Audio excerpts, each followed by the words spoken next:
Hello，日日塔羅歡迎你啊！最近嘅你似乎係一個好受矚目嘅角色，你背負咗好多嘅責任，亦都好滿足到周圍嘅人對你嘅期望。但係當你展現一個咁樣嘅自己嘅時候，其實不其然就會跌入咗其他人對你期望嘅一個漩渦入面，你就會去懷疑，除咗呢一個嘅面向，其他面向嘅自己係唔係就唔俾佢哋嘅接納呢？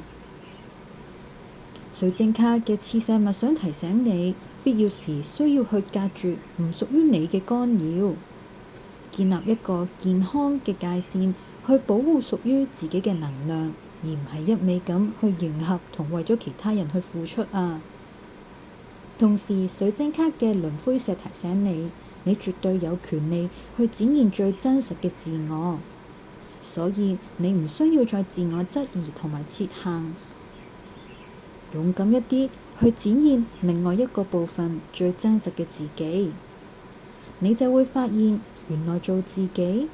做一個完整嘅自己，並唔係一件咁可怕嘅事。唔係要去俾情緒影響你，更加冷靜地去應對每一個身邊嘅人對你嘅要求。你漸漸地就會發現，原來有啲部分你係好願意去表達，好願意去拒絕，同埋好願意去接納呢一部分屬於真正嘅自己呀！祝福你一切順利呀！